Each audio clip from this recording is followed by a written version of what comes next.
আমাদের উপর যে সকল অত্যাচার হয়েছে তার বিচার চাই আমরা। সংখ্যালঘুদের উপর যে সকল কর্মকাণ্ড চলেছে তার বিচার চাই। We need justice. বিচার চাই আমাদের।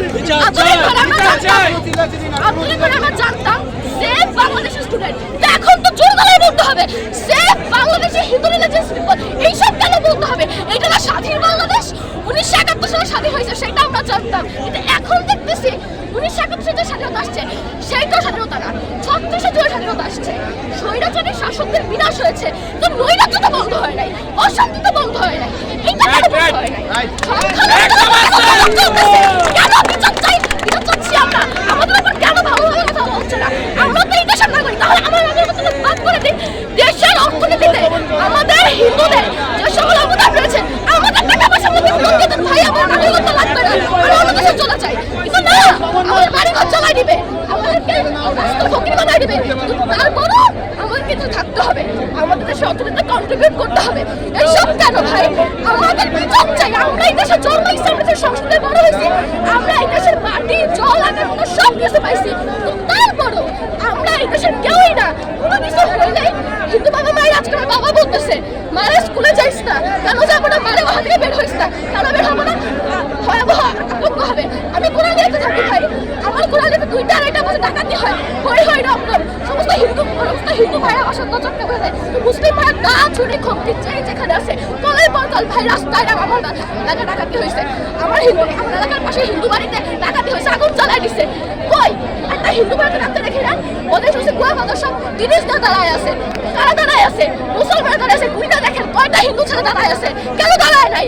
দাঁড়ায় না তার মায়েরা বলে যে বাবারে যাইস না, বাবারে যাইস না, বাবা আমার মুখ খালি করে যাইস না, বাবা আমার স্বাধীন দেশ থাকবে, বাবা আমার তোরা লাগবে, আমি তোরা ছেড়ে কি না বাঁচবো।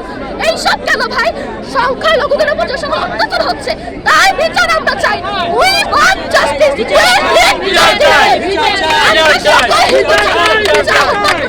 হাত জোর করে বলছি সকল দেশে, পুরো দেশের হিন্দু ছাত্রদের কাছে হাত জোর করে বলতেছি তোমরা একটা একত্রিত হও। বড় দাদারা বড় দিদিরা তোমাদের কাছে হাত জোর করে বলতেছি একটা একত্রিত হও। এই দেশটাকে স্বাধীন বাংলাদেশ বানাও।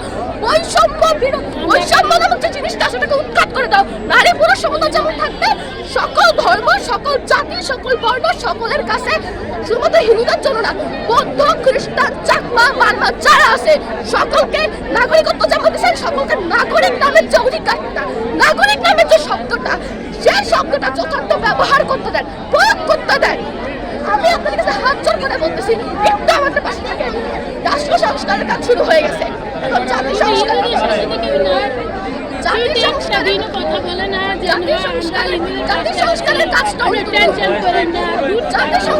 কাজটা সেইটাও তো আমাদেরকে করতে দেন।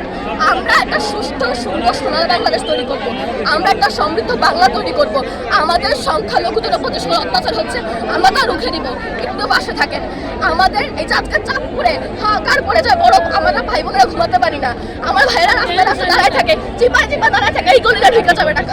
হাজীগঞ্জে যে সকল ভয়াবহ কাণ্ড হয়েছে, যে একটা মেয়েকে একটা দিদিকে যেভাবে ধর্ষণ করা হয়, ভিডিও করে দেখলে ছবিটা কান্না চলে আসে যে জি এটা আমার সোনার বাংলা, এটা এই ধরনের যে সকল ভিডিও করে আছে এগুলো প্লিজ আপনারা একটু উপস্থাপন করবেন পুরো বিশ্বের সামনে। পুরো বিশ্ব হাজীগঞ্জে 21-এ যে আমাদের যে দুর্গাপূজাটা হয়েছিল, সকলেই আমরা জানি যে ওই সময় কোনো পুরোহিত এবং কোনো মানুষ ঠিকমতো আমরা পূজাটা উদযাপন করতে পারিনি।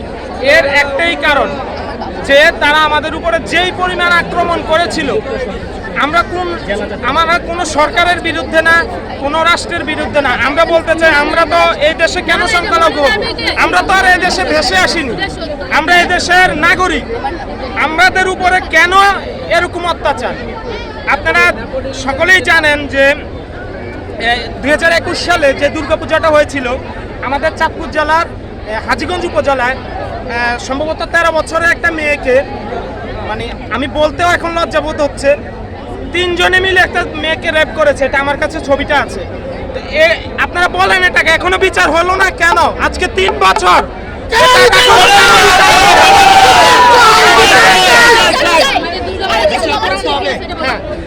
কেন এখনো এই বিচারটা হলো না? সবার ঘরে কি মা বোন নেই?